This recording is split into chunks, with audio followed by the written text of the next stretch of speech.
How do you get 50,000 followers? Well, in this video, I will share my insights of what worked for me, and I'll also share some insights of what you should do to please the algorithm of Instagram. So first, I want to start I want to tell you a little bit about my account. I work as a professional concept artist for games. My Instagram had almost 3,000 followers in April this year, and when I was posting something, I would get people unfollow me actually. And this is the stuff that I posted before.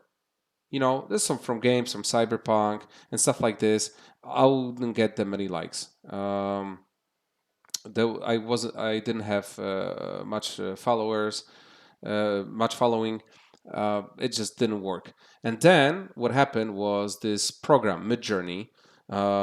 It's a program that generates from the prompt. So like you write down, for instance, I don't know, Chuck Norris punching the sun while riding the zebra, and it creates the image, and the quality of that image was striking to me. So I got the invite. I think it's in a beta testing.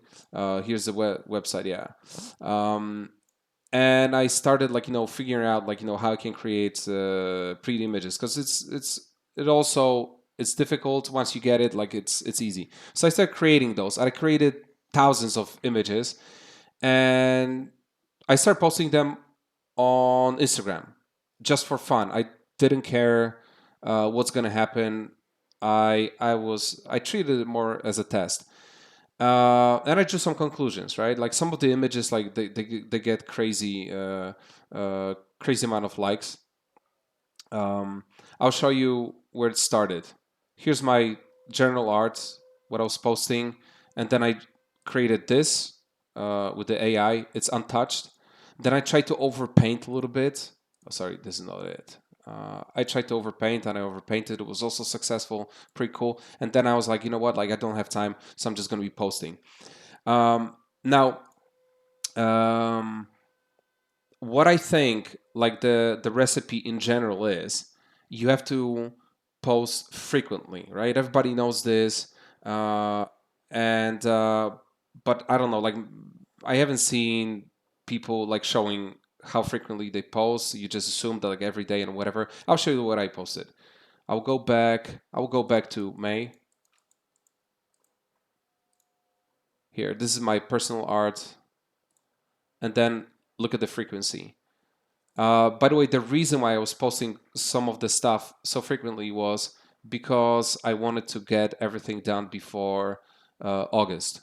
So I had thousands of images created by the AI, and I thought, you know what, I just don't want to deal with this in August because I'm going for holidays. So I would just, try to fill it up as much as I can. Uh, you see, like on some days I would just post 4 images. I'm not sure, like probably worked well with the algorithm.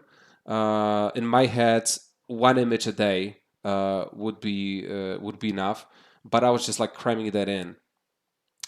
Yeah, I would just go through this. So you see, this day I just omitted. I don't know what happened.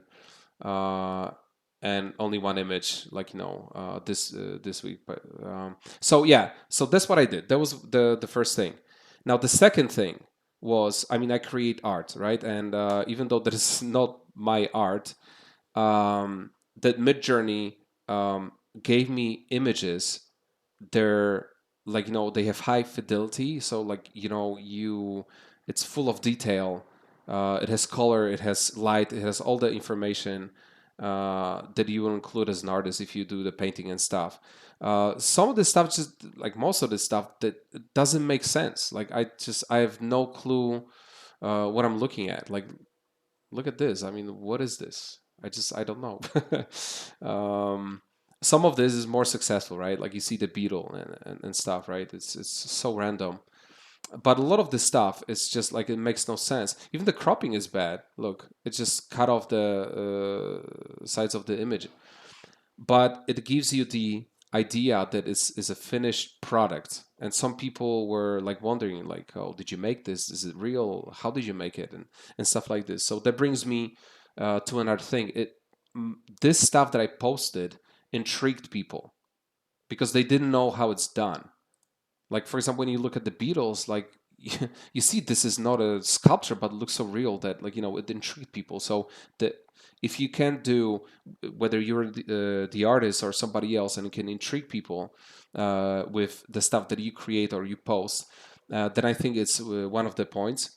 And the second is it's very like it's vague. Like you don't know what's happening. Like it could be piece of armor, it could be anything. It could be sculpture, it could be piece of garment.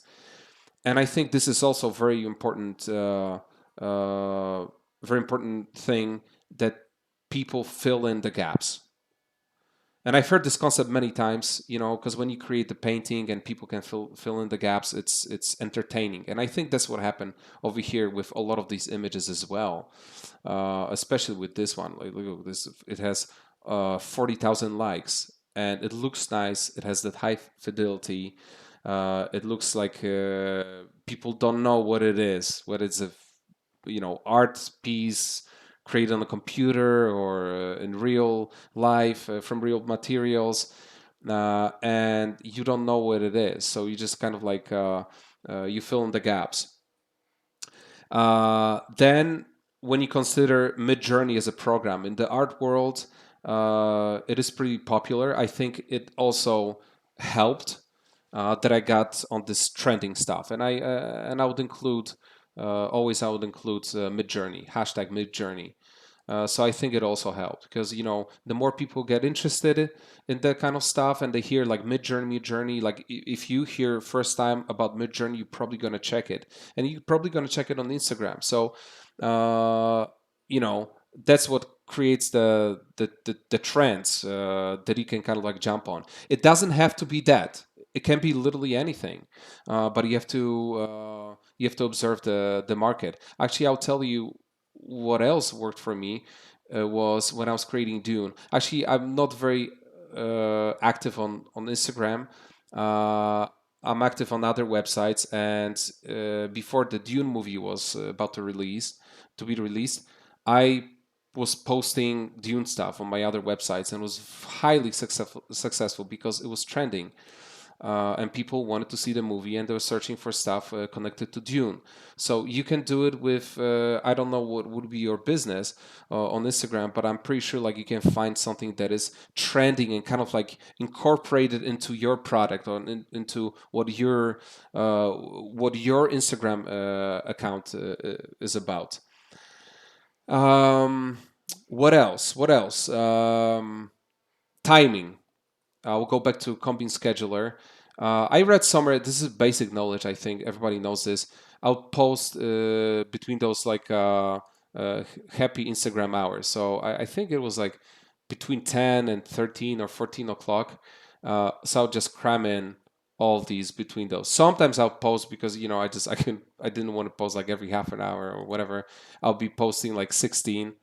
Um, I mean, like obviously this one wasn't there, but yeah, I think it's also important when people are most active, when they're sitting and they're looking at their phones at work and checking Instagram, lunch breaks. I think that also has to do with this. Oh, and I live in Europe, so I think it's also important when you post during those times and you can get that algorithm working and people clicking likes and stuff like this.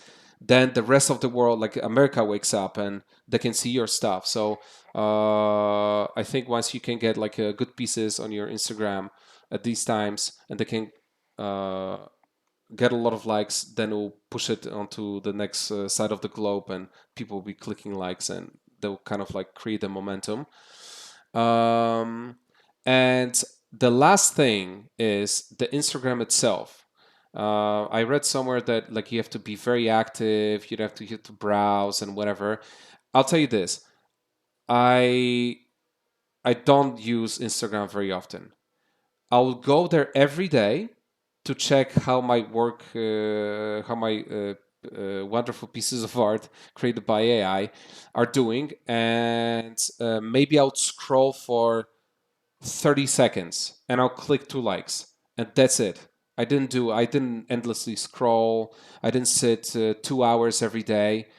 Uh, I've heard a lot of people say that you have to be very involved in Instagram to get a lot of likes. Maybe uh, once you get once you can get to create the content and the good quality content that would intrigue people at this like zest of lemon, something like fresh, different, intriguing.